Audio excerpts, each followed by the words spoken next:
Good morning, and welcome to the De-Risk Global Markets Weekly Brief. It is Saturday, November 29th, 2025.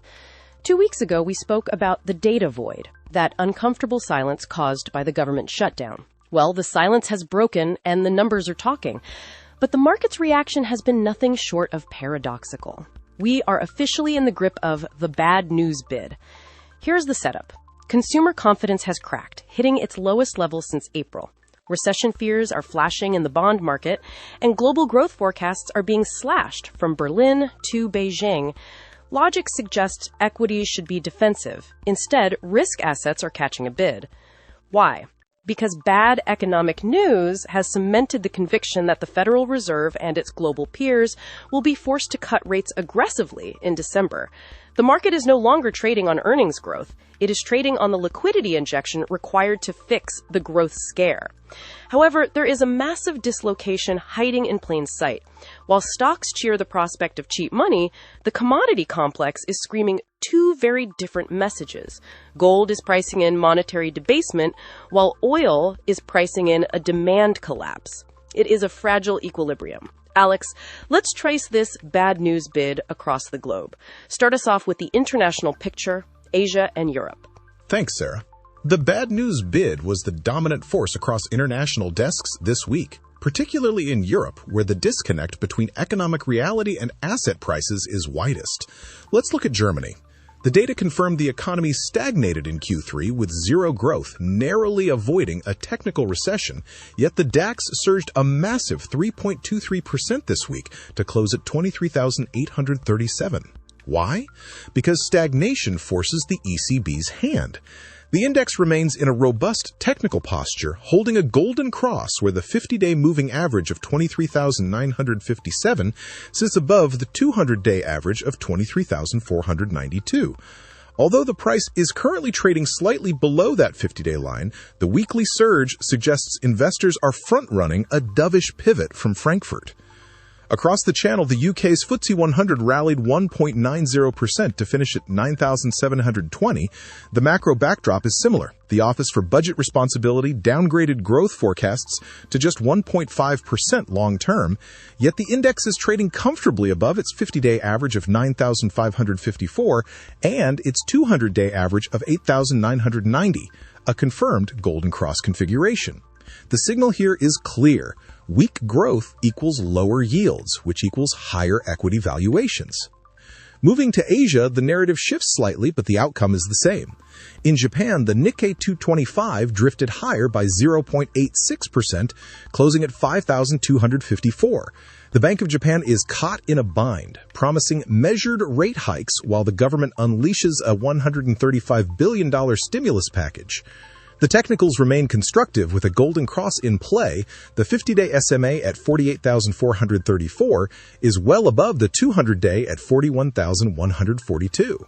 Finally, Hong Kong's Hang Seng rallied 2.53% to close at 25,859. This move comes despite manufacturing PMI data signaling contraction. The index is trading in a golden cross formation with the 50-day at 26,255, above the 200-day at 24,445. However, note that the closing price is still below the 50-day line. The market is betting that U.S. tariffs and weak domestic demand will force Beijing to abandon its measured approach and flood the system with liquidity. Sarah, the international signal is uniform. The worse the data gets, the harder the market buys. That is the definition of moral hazard, Alex. Europe and Asia are effectively daring their central banks to remain hawkish in the face of stagnation. It is a high-stakes game of chicken. The question now becomes, is the U.S. following the same pattern, or are we seeing a decoupling? We know U.S. consumer sentiment is eroding, but we also have NVIDIA and the AI trade holding up the ceiling. Is the U.S. market buying the bad news narrative as aggressively as Europe? The U.S. is absolutely participating in the bad news bid, Sarah, but the cross-asset signals are far more violent than what we are seeing in equities alone. Let's start with the equity futures. The S&P 500 futures drifted higher, adding 0.46% to close around 6,860. The Nasdaq 100 futures outperformed slightly, rising 0.71% to 25,482. These are muted moves compared to the DAX, but they reflect a holding pattern ahead of the Fed. The market is pricing in an 86% chance of a December cut, effectively locking the Fed into a corner. The real action and the real signal is in the plumbing. Look at the U.S. dollar index, DXY. It slid 0.70% this week to close at 99.00. Technically, the greenback is in trouble. We have a confirmed death cross where the 50-day moving average of 99.00 has crossed below the 200-day at 100.00. The currency market is explicitly shorting U.S. exceptionalism, betting that the Fed will cut faster and deeper than the ECB or BOJ. This dollar weakness has lit a fire under gold. The metal surged 4.77% this week, closing at $4,255. This is a breakout move. The technicals are pristine, a golden cross with the 50-day at $3,995, significantly above the 200-day at $3,442. Gold is not just hedging inflation, it is hedging policy error. It is telling us that the market expects the Fed to debase the currency to save the economy. Now here's the contradiction I mentioned earlier. While gold surges, oil has plunged. WTI Crude dropped 3.61% to close at $59. It is now in a confirmed death cross, with the 50-day SMA at $61, trading below the 200-day at $64. Oil is pricing in a hard landing and a supply glut, completely ignoring the liquidity narrative that is lifting stocks. Finally, we look at volatility. The VIX slid nearly 5% to 16.35. We are back in the Goldilocks zone of complacency. The bond market, represented by the 10-year Treasury, closed at 4.02%, down from highs earlier in the month. Lower yields and lower volume usually signal stability, but when paired with $59 oil and $4,200 gold, it looks more like denial. Sarah, back to you. Thanks, Alex. That divergence between gold and oil is the critical signal for the week ahead. Gold is betting on a liquidity flood. Oil is betting on a growth drought.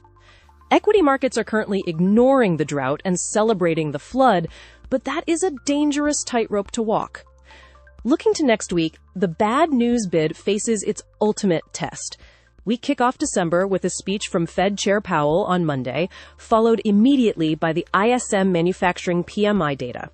If that PMI number misses expectations, expect the recession narrative and the bond bid to accelerate. Then on Wednesday, we get the ADP employment numbers, leading into Friday's PCE inflation data.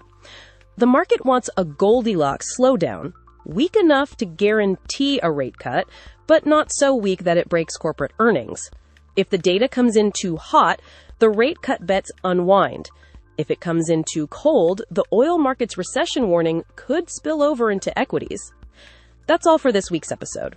Remember, this podcast is for informational purposes only and isn't financial advice. Do your own research or consult with qualified financial advisors before making any investments. Thanks for tuning in and catch you in the next episode.